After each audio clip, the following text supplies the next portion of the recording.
नमस्कार, आप देख रहे हैं बिज तक। मैं हूं रजत देवगन। आज जब हफ्ते के पहले कारोबारी सत्र की शुरुआत होने जा रही थी तो संकेत कुछ उतने फेवर में नहीं थे। अमेरिकन मार्केट्स पिछले सत्र में हल्के होकर बंद हुए थे। एशियाई बाजारों का मूड माहौल कुछ ज्यादा अच्छा नहीं था और एसडेक्स बता रहा था कि ज्यादा एक रेंज में फंस सकते हैं। लेकिन हमारे बैक ऑफ द माइंड क्या था कि क्योंकि इंपॉर्टेंट लेवल्स ब्रीच हुए हैं, लॉन्ग टर्म एवरेजेस के नीचे इस समय निफ्टी कर रहा है ट्रेड, तो कोई भी पुल बैक आया तो उसको यूज किया जाएगा पोजीशंस हल्की करने के लिए, और ये डर सही साबित हुआ। इस समय मंदी करने वालों की मार्केट है, ऊपरी स्तरों पर दबाव बन रहा है। आज के दिन का जो ओपन था वो 17,428 के लेवल का था। थोड़ी सी तेजी पकड़ी, 17,451 तक गए थे, लेकिन ऊपरी स्तरों पर एकदम से दबाव बनना शुरू हो गया और दिन के दौरान 17,299 का लो लगा है। बजट दिन के लो को वॉयलेट कर दिया, साल के सबसे निचले स्तर पे पहुंच गए थे। लेकिन जाते जाते दोपहर बाद एकदम से पुल बैक आया। क्लोजिंग हुई है 17,392 के लेवल की। 73 पॉइंट्स क्लोज टू क्लोज घटते हुए नजर आएंगे आपको, लेकिन दिन के दौरान एकदम से एक बार तो हड़कंप मचा था। निफ्टी बैंक ये बचा गया। आज बैंक्स का नंबर आया, सरप्राइज मूव था और निफ्टी बैंक ने कमाल को संभाल लिया।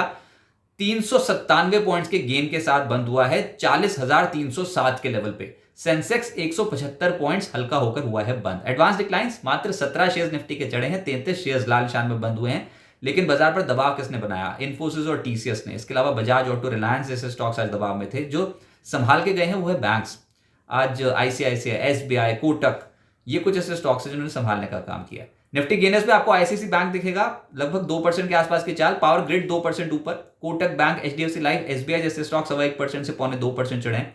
निफ्टी लूजर्स में अदानी एंटरप्राइजेस आज के सत्र में 10% का क्रैक पड़ गया स्टॉक में। बहुत ही जबरदस्त बिकवाली अदानी ग्रुप के स्टॉक में फिर से देखने को मिली है। बजाज ऑटो 5% हल्का हुआ है। यूपीएल 4% टूटा है। टाटा स्टील, इन्फोसिस जैसे स्टॉक्स दबाव बनाते हुए नजर आए, 2.5% से 3% लुढ़क गए।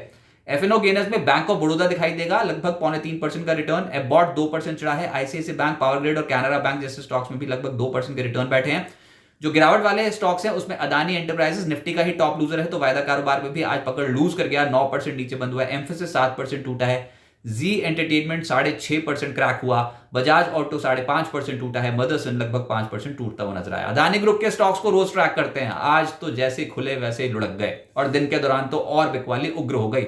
अदानी एंटरप्राइजेस फ्लैगशिप कंपनी 10% लुढ़क गया ये स्टॉक। इसके अलावा अदानी पोर्ट्स फ्लैट बंद हुआ है। अंबुजा 4.5% लुढ़का है। एसीसी 2.25% लुढ़का है। और बाकी आप सर्किट ही गिनते चलो, सब लोअर सर्किट है। अदानी पार 5% नीचे, अदानी विल्मर 5% नीचे, अदानी ग्रीन, अदानी ट्रांसमिशन 5% का lower circuit, Adani total gas, NDTV में 5% का लोअर सर्किट। संभल नहीं पा रहे हैं गौतम अदानी। फोर्ब्स लिस्ट में अमीरों की सूची में 38वें पायदान पे पहुंच गए हैं।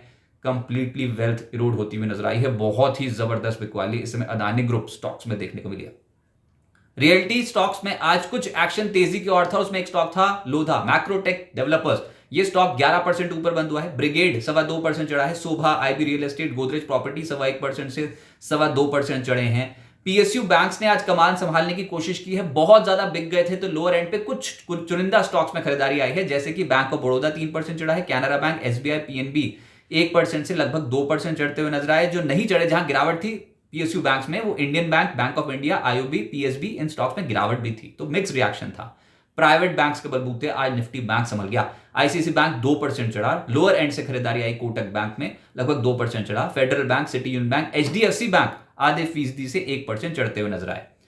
दिन खराब था मेटल स्टॉक्स का। डॉलर इंडेक्स में एकदम से तेजी देखने को मिली है। मेटल्स नहीं संभल पा रहे हैं। आज के दिन में जो कमजोर हुआ था हिंदुस्तान जिंक, 3.5% टूटा है। रत्नामणि 3.25% टूटा है। Tata Steel, Welspun Corp, Hind Copper, Vedanta 2.25% से लगभग 3% टूटे हैं। ऑटोज में बजाज ऑटो गिरावट को लीड कर रहा था, आज 5% टूटा है। मदरसन 4.5% टूटा है। Eicher Motor, MRF, Tata Motors, Hero Motor Corp 2.25% से 2.5% धड़ाम। आईटी स्टॉक्स कुछ पिछले दिनों में एक्टिविटी तेज थी, लेकिन अब हम प्रॉफिट बुकिंग भी देख रहे हैं। एम्फेसिस जैसा स्टॉक आज 6%, 7.25% के आसपास क्रैक हुआ है। इसके अलावा इन्फोसिस 2.5% टूटा है। कोफोर्ज, टीसीएस 2% से 2.5% हल्के हो गए। एलटीआईएम, एलएनटी टेक्नोलॉजी सर्विसेज 1.25% से 1.5% फिसले हैं। और मीडिया, जी एंटरटेनमेंट स्टॉक खुद 6.5% टूटा। एनडीटीवी 5% टूटा। पीवीआर, डिश टीवी 3.5% से 4.25% टूटे हैं। नवनीत एजुकेशन और टीवी 18 ब्रॉडकास्ट 2% से 3.5% हल्के हो गए। मिड कैप गेनर्स के आज बहुत ही काउंटर स्पेसिफिक रिएक्शन देखने को मिला है। एक तो कंटिन्यूएशन पाएंगे, that is Olectra Green Tech. ये रिलायंस के साथ हाइड्रोजन बसेस के लिए करार किया हुआ है इस कंपनी ने। पिछले सत्र में 20% चढ़ा था और आज के सत्र में रिटर्न बैठे हैं 11.25% के। आरएचआईएम 7.5% चढ़ा है। केम्प्लास 6% चढ़ा है। सनोफी, सेरा सैनिटरी और आईआरबी इंफ्रा 5% से 5.5% उछलते हुए नजर आए। मिड कैप लूजर्स में यूफ्लेक्स की दिक्कतें बड़ी हैं। यूफ्लेक्स पिछले कुछ दिनों में बहुत ही जबरदस्त बिकवाली देखने को मिली है, आज भी 17.5% कमजोर हुआ। जिंदल 100 7.5% टूटा है। जिंदल पॉली, एलिकॉन, कार्ट्रेड और महिंद्रा CIE लगभग 7% के आसपास टूटते हुए नजर आए। अब आगे क्या होगा, देखिए कल भारत के GDP फिगर्स जारी होने हैं, तो सबसे बड़ा मैक्रो डेटा तो हमारे लिए यही है और कल शाम को आएगा, तो उसको बहुत ही क्लोजली ट्रैक करेंगे। लेकिन उससे पहले अभी निफ्टी ने आज 17,299 का लो टच किया है। बजट दिन का लो था 17,353, उसको वॉयलेट किया। तो एक कह सकते हैं कि जो बाजार चाहता था कि 17,300 को एक बार अटेम्प्ट कर ले, वो कर लिया बाजार ने। और अमेरिकी फ्यूचर्स जो थे, हमारे बाजार जब बंद हो रहे थे तो अमेरिकी फ्यूचर्स हरे निशान में थे। देखते हैं आज अमेरिकन मार्केट से क्या कुछ सहारा मिलता है कि नहीं।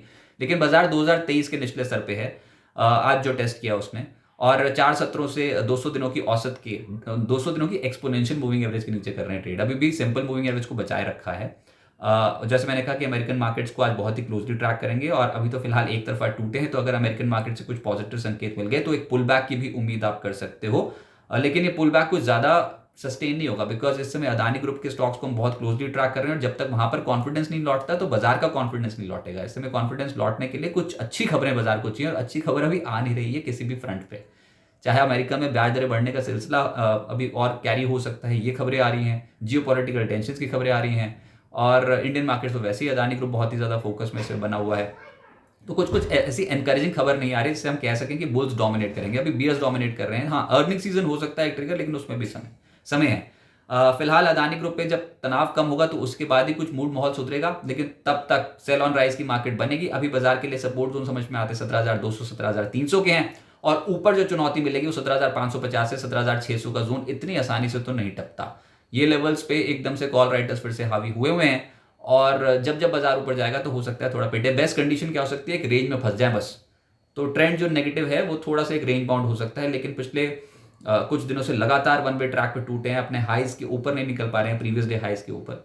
तो ऐसे ट्रेंड को हम आमतौर पे समझते हैं कि it's a sell on rise market, negative trend है शॉर्ट टर्म के लिए।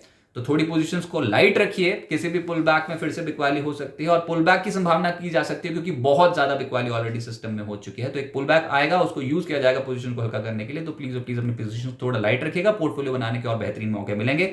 सबसे बेस्ट है सिस्टमैटिक इन्वेस्टमेंट इंडियन मार्केट्स में अभी भी अच्छा काम कर सकती है। तो धीरे धीरे करके एक्यूमुलेट कीजिए अच्छे फंडामेंटल वाले स्टॉक्स।